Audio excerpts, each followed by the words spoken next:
Subscribe करें मेरे YouTube channel को, साथ में बेल आइकॉन भी दबाएं, जिससे मेरे चैनल पर हर दिन अपलोड होने वाले मेरे चमत्कारी उपायों के वीडियोस की जानकारी आपको सबसे पहले मिल जाए। धन्यवाद। नमस्कार। श्री कृष्ण जन्माष्टमी की अनंत बधाई व शुभकामना के साथ मैं वैभव नाथ शर्मा आप सभी लोगों का हार्दिक स्वागत व अभिनंदन करता हूं अपने YouTube चैनल वैभव वन पर। दोस्तों, आज हम लोग बात करेंगे 12 अगस्त के पंचांग, राशिफल और महा उपाय के बारे में। तो सबसे पहले बात कर लेते हैं पंचांग की। विक्रम संवत 2077 मास चल रहा है भाद्रपद का, तिथि कृष्ण पक्ष की अष्टमी की तिथि है, बुधवार का दिन है, नक्षत्र है कृतिका, उसके उपरांत रोहिणी, जिस नक्षत्र में भगवान श्री कृष्ण का जन्म हुआ था। योग है वृद्धि और करण है कौलव। और अगर व्रत पर्व और त्योहार की बात करते हैं तो श्री कृष्ण जन्माष्टमी और कालाष्टमी का पर्व आज मनाया जा रहा है। तो दोस्तों, ये तो बात रही आज के पंचांग की। अब चर्चा करते हैं राशिफल की। और आज का राशिफल बहुत ही विशेष है। आज हम लोग जानेंगे कि किस प्रकार आप अपनी राशि के अनुसार भगवान श्री कृष्ण की पूजा आराधना करें, किस प्रकार उनका आपकी राशि के अनुसार श्रृंगार हो, जिससे आपका कल्याण जल्दी से जल्दी हो सके। तो आइए जानते हैं। भगवान श्री कृष्ण का श्रृंगार अपनी राशि के अनुसार करें और आप पा सकते हैं मनचाहा फल। इस बार आप अवश्य पूजा से पहले भगवान श्री कृष्ण को इन बातों का ध्यान देकर के सुसज्जित करें, उनका श्रृंगार करें, उनको सजाएं, अपनी राशि के अनुसार उनका श्रृंगार करें और फिर देखें कैसे कान्हा आपके सारे दुख और कष्ट दूर करते हैं। तो इस क्रम में सबसे पहले बात मेष राशि की।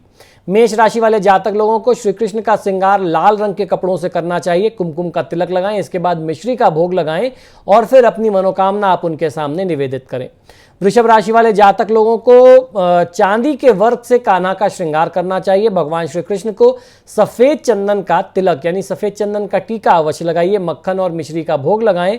ऐसा माना जाता है कि ये सब करने से भगवान आपकी सारी परेशानियां तुरंत दूर करेंगे। मिथुन राशि वाले जातक लोगों को नंदलाला का श्रृंगार लहरिया प्रिंट वाले कपड़ों से करना चाहिए। साथ ही लाल चंदन का तिलक लगाना चाहिए। भोग में भगवान श्री कृष्ण को दही और चीनी आप अर्पण करें। फिर भगवान के सामने हाथ जोड़ करके आपकी जो भी प्रार्थना, जो भी कामना है, वो जरूर बोलिए। कर्क राशि के जातक लोगों को भगवान कृष्ण को सफेद वस्त्र से श्रृंगार करना चाहिए। इसके बाद प्रसाद में दूध और केसर का भोग लगाएं। ऐसा करने से कान्हा आपकी हर मनोकामना अवश्य पूरी करेंगे। सिंह राशि वाले जातक लोगों को कन्हैया जी को श्रृंगार में गुलाबी रंग के कपड़ों का प्रयोग करना चाहिए और इसके बाद अष्टगंध का तिलक करना चाहिए। प्रसाद में माखन मिश्री का आपको भोग अवश्य लगाना चाहिए। कन्या राशि वाले जातक लोग भगवान श्री कृष्ण को हरे रंग के वस्त्रों से सुसज्जित करें। इसके बाद माखन का और मिश्री का भोग आप जरूर लगाएं। इसके बाद पूरे मन से आप जो भी मुराद मांगेंगे वो जरूर पूरी होगी। तुला राशि वाले जातक लोगों को आप लोगों को कन्हैया जी को केसरिया रंग के कपड़ों से सुसज्जित करना चाहिए। इसके बाद देसी घी से बने हुए पदार्थ का भोग आप जरूर लगाएं। ऐसा करने से आपकी हर इच्छा भगवान श्री कृष्ण अवश्य पूरी करेंगे। वृश्चिक राशि वाले जातक लोगों को श्री कृष्ण को लाल वस्त्र धारण कराना चाहिए। इसके साथ ही दूध से बने हुए प्रसाद का भोग आप श्री कृष्ण को अवश्य चढ़ाएं। इससे कान्हा प्रसन्न होकर के आपकी हर प्रकार की इच्छा और मनोकामना अवश्य पूरी करेंगे। धनुराशि के लोग भगवान श्री कृष्ण को पीले वस्त्र धारण कराएं। इसके बाद भगवान को पीले रंग के भोग यानी प्रसाद आदि जो है वो अवश्य चढ़ाएं। इससे आपको लाभ अवश्य मिलेगा। मकर राशि के जातक लोगों को पीले और लाल रंग के मिक्स कलर से तैयार वस्त्रों को कान्हा जी को समर्पित करना चाहिए। इससे उनका आपको श्रृंगार करना चाहिए। साथ ही उनको पहनाए जाने वाले कुंडलों में तिलक में भी आप इन्हीं रंगों का प्रयोग करें। इसके बाद मिश्री का भोग आप अपनी तरफ से जरूर समर्पित करिए। कुंभ राशि के लोग भगवान श्री कृष्ण को नीले रंग के वस्त्र धारण कराएं। फिर कान्हा को बालूशाही का भोग लगाएं। इसके बाद आप अपनी जो भी मनोकामना मांगेंगे वो अवश्य पूरी होगी। मीन राशि के लोग श्री कृष्ण को पीतांबरी पोशाक धारण कराएं और पीले ही रंग के कुंडल पहनाएं। फिर भोग में केसर से बनी हुई बर्फी या ऐसी बर्फी, ऐसा भोग जिसमें केसर का प्रयोग किया गया हो, वह अवश्य आपको निवेदित करना चाहिए। तो ये तो हम लोगों ने जाना कि किस विशेष विधि से आप भगवान श्री कृष्ण का श्रृंगार करें और अपनी मनोकामना की पूर्ति के लिए आपको क्या विधि करनी चाहिए। कल हम लोगों ने चर्चा की थी कि किस विशेष मंत्र से आप उनकी पूजा आराधना करें, तो ये हम लोगों ने जान लिया 2 एपिसोड में। अब हम लोग जानते हैं कि धन लाभ के लिए भगवान श्री कृष्ण की पूजा आराधना किस खास विधि से करनी चाहिए और कौन से ऐसे खास मंत्र हैं, क्या प्रयोग हैं जिससे आपके जीवन के अलग अलग प्रकार के जो दुख और कष्ट हैं उनसे आपको मुक्ति मिल जाए। श्री कृष्ण जन्माष्टमी पर अर्धरात्रि को लीला पुरुषोत्तम भगवान श्री कृष्ण का जन्मोत्सव बहुत उमंग और उल्लास से मनाया जाता है। श्री कृष्ण को भगवान विष्णु का 8वां अवतार माना गया है। श्रीमद् भागवत गीता में श्री कृष्ण को भगवान कह के पुकारा गया। पुराणों के अनुसार श्री और ऐश्वर्य भी भगवान की 6 शक्तियों में शामिल है। यही वजह है कि खासतौर पर धन की कामना करने वाले श्री कृष्ण जन्मोत्सव की घड़ी में कुछ खास और असरदार कृष्ण मंत्र बोलने का महत्व हमारे शास्त्रों में बताया गया है। भगवान श्री कृष्ण के जन्मोत्सव का यह उत्सव हिंदुओं का एक महत्वपूर्ण त्यौहार है। जन्माष्टमी भारत में ही नहीं बल्कि विदेशों में बसे हुए भारतीयों द्वारा भी पूरी आस्था और श्रद्धा के साथ मनाया जाता है। भगवान विष्णु के अवतार के रूप में श्री कृष्ण का अवतरण भाद्रपद मास के कृष्ण पक्ष की अष्टमी की तिथि में हुआ था। वो बुधवार का दिन था। मध्यरात्रि में रोहिणी नक्षत्र था और वृषभ राशि में चंद्रमा स्थित होने पर देवकी और श्री वासुदेव के पुत्र के रूप में उनका जन्म हुआ था। भगवान श्री कृष्ण को 16 कलाओं का अवतार माना जाता है।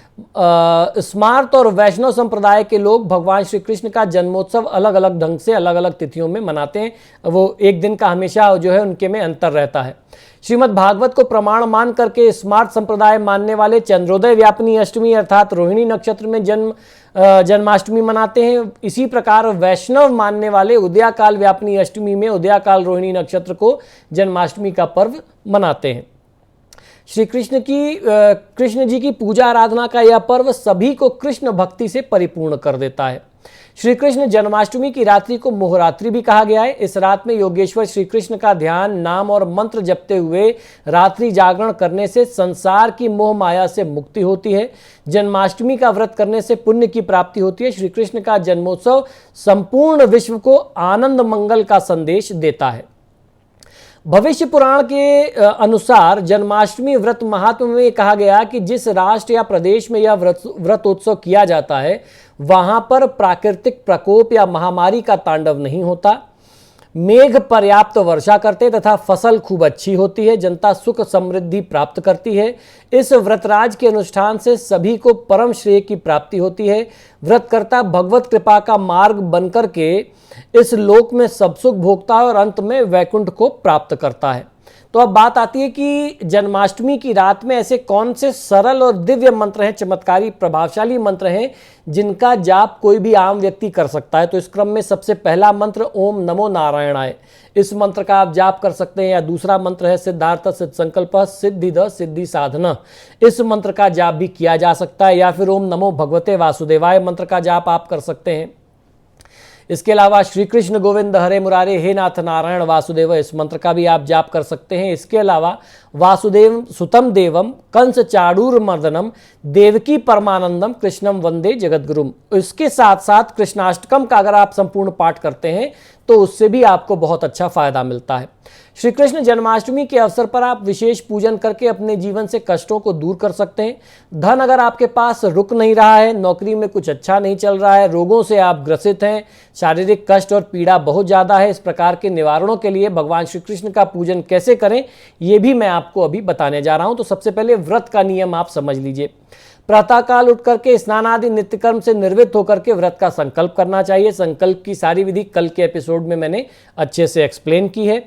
इसके पश्चात केले के खंभे, आम अथवा अशोक के पत्तों से घर आदि का द्वार सजाएं तथा दरवाजे के मुख्य द्वार पर मंगल कलश भी आपको स्थापित करना चाहिए। रात्रि में भगवान श्री कृष्ण की मूर्ति का विधि पूर्वक पंचामृत से स्नान करा करके षोडशोपचार पूजन से विधि से भगवान विष्णु का ध्यान करते हुए इस मंत्र का जाप करें। यह मंत्र है ओम नमो भगवते वासुदेवाय। इस मंत्र का ध्यान करते हुए आपको श्री कृष्ण का जन्मोत्सव कराना चाहिए। जन्मोत्सव के पश्चात कर्पूरादि प्रज्वलित करके भगवान की आरती करें और प्रसाद का वितरण करें।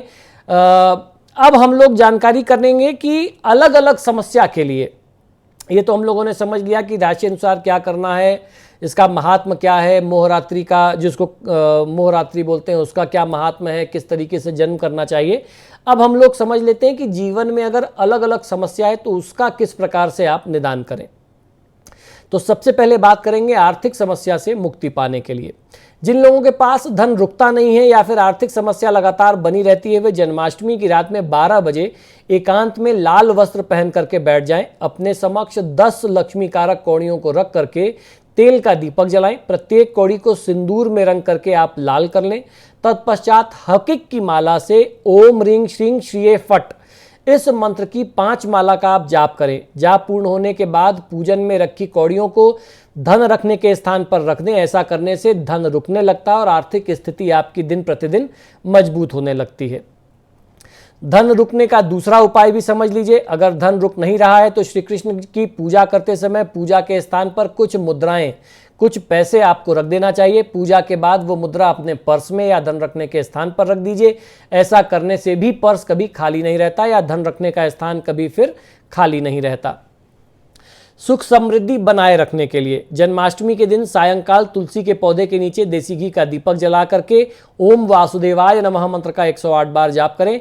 कम से कम इस मंत्र का 108 बार जाप करना है। ज़्यादा से ज़्यादा आप 3 माला, 5 माला, 7 माला, 11 माला, 21 माला, 51 माला, जितना आपका सामर्थ्य हो आप कर सकते हैं। इस उपाय को करने से श्री कृष्ण की असीम कृपा बनती है, अनुकंपा बनती है और घर में सुख समृद्धि सदैव बनी रहती है। धन प्राप्ति का टोटका। जन्माष्टमी की रात 12 बजे श्री कृष्ण का दूध से अभिषेक करने से घर में धन और वैभव जो है वो भरा रहता है। ऐश्वर्य सदैव आपका बना रहता है। माँ लक्ष्मी की कृपा प्राप्त करने के लिए करना यह होता है कि जन्माष्टमी के दिन पीला अनाज दान करने से पूरे वर्ष माता लक्ष्मी की कृपा उस परिवार पर सदैव बनी रहती है। गृह क्लेश से मुक्ति पाने के लिए जन्माष्टमी के दिन क्लीं कृष्णाय वासुदेवाय हरे परमात्मने प्रणतः क्लेश नाशाय गोविंदाय नमो नमः इस मंत्र का जाप आप किसी मंदिर में तुलसी की माला से करें तो घर में हर प्रकार से सुख शांति और ऐश्वर्य की स्थिति बनी रहेगी। रोगों से मुक्ति पाने के लिए दक्षिणावर्ती शंख से श्री कृष्ण जी का अभिषेक करने से घर में रोगों का नाश होता है तथा लक्ष्मी जी की कृपा सदैव बनी रहती है। श्री कृष्ण जन्माष्टमी पर प्रार्थना कीजिए कि भगवान से कि पूरे विश्व की बेटियां सुरक्षित और स्वस्थ रहें। धन लाभ के लिए भगवान श्री कृष्ण का कौन सा मंत्र आपको जाप करना चाहिए उस मंत्र को समझ लीजिए। ओम श्रीं नमः श्री कृष्णाय परिपूर्ण तामाय स्वाहा, एक तो इस मंत्र का जाप कर सकते हैं। दूसरा मंत्र है ओम श्रीं ह्रीं क्लीं श्री कृष्णाय गोपीजन गोविंदाय गोपीजन वल्लभाय श्रीं श्रीं श्रीं। मंत्र आप पुनः सुन लीजिए। ओम श्रीं ह्रीं क्लीं श्री कृष्णाय गोविंदाय गोपीजन वल्लभाय श्रीं श्रीं श्रीं। इस मंत्र का आप जाप कर सकते हैं। और तीसरा मंत्र है लीला दंड गोपीजन संसोक दंड बाल रूप मेघश्याम भगवान विष्णु स्वाहा। इस मंत्र का जाप करने से भी आर्थिक समस्याएं जीवन में नहीं आती हैं और धन रुकने लगता है। अब बात कर लेते हैं कि सभी राशि के जातक लोग, सामान्य लोग कौन सा भोग भगवान श्री कृष्ण को समर्पित करें। जन्माष्टमी के दिन श्री कृष्ण जी को आप एक विशेष चीज का भोग लगाइए। इसके बाद इस भोग को लगाने के बाद आपको 56 प्रकार के भोग और पकवान बना करके भोग लगाने की आवश्यकता नहीं पड़ेगी। क्या है वो विशेष भोग, आइए जानते हैं। श्री कृष्ण को माखन मिश्री का भोग बहुत ज्यादा प्रिय है। पौराणिक मान्यताओं के अनुसार नटखट बाल गोपाल को माखन यानी मक्खन बहुत ज्यादा पसंद था। उन्हें मक्खन इतना पसंद था कि वो अपने साथी ग्वालों के साथ मिलकर के माखन चुरा करके खाया करते थे। इसी वजह से उनका एक नाम माखन चोर भी पड़ा है। कहते हैं कि स्वयं मैया यशोदा अपने हाथों से माखन मिश्री का भोग बना करके उन्हें खिलाया करती थी। तो अगर जन्माष्टमी की तिथि में आपको अपना कल्याण चाहिए, जीवन के हर प्रकार के सुख ऐश्वर्य समृद्धि चाहिए, तो आप उनको सिर्फ माखन और मिश्री का भोग लगाइए। ये भोग आपके 56 प्रकार के भोगों पर भी भारी पड़ता है, वो भगवान श्री कृष्ण को इतना प्रिय है। तो दोस्तों आशा करता हूं कि तमाम प्रकार की विधियां, मंत्र, पूजा पाठ, अलग आपको श्रृंगार की राशि के अनुसार जो विधि बताई, इन सारी अलग अलग विधियों का लाभ आप अवश्य लेंगे। आप सभी लोगों का कल्याण हो। जन्माष्टमी पर भगवान श्री कृष्ण आपका कल्याण करें, यही प्रार्थना है। आप लोगों से बार बार आग्रह करता हूं कि जब भी आप मेरे वीडियोस देखते हैं तो इनको लाइक और शेयर जरूर करें। और आपने अगर अभी तक मेरे चैनल को सब्सक्राइब नहीं किया तो प्लीज़ इसे सब्सक्राइब करिए। इसी शुभकामना के साथ कि जन्माष्टमी का पर्व आपके जीवन में ढेरों खुशियाँ और उन्नति लेकर के आए। मुझे आज्ञा दीजिए और देखते रहिए मेरा यूट्यूब चैनल वैभवन। नमो नारायण। हर दिन अपलोड होने वाले मेरे चमत्कारी टोटकों के टाइमली अपडेट्स के लिए मेरे चैनल को सब्सक्राइब करें, बेल आइकॉन भी दबाएं, जिससे कोई भी वीडियो या आवश्यक जानकारी आपसे मिस ना हो पाए। धन्यवाद। तो यदि आप अपनी किसी भी व्यक्तिगत समस्या के लिए मुझसे परामर्श और समाधान चाहते हैं, यानी आप अपनी किसी भी पर्सनल प्रॉब्लम के लिए मुझसे कंसल्टेशन और रेमेडीज चाहते हैं, तो उसके 2 तरीके हैं। टेलीफोनिक कंसल्टेशन, फ़ोन पे बात करना, और दूसरा फेस टू फेस यानी पर्सनल मीटिंग करना। आप हमें फ़ोन के माध्यम से, ईमेल और व्हाट्सएप के माध्यम से अपॉइंटमेंट बुक कर सकते हैं। हमारा नंबर है 9990724131। आपको 2 नंबर दे रहा हूँ, इन दोनों नंबर पे व्हाट्सएप अवेलेबल है, आप व्हाट्सएप करें। 9818300146 ये हमारे ऑफिस का दूसरा नंबर है।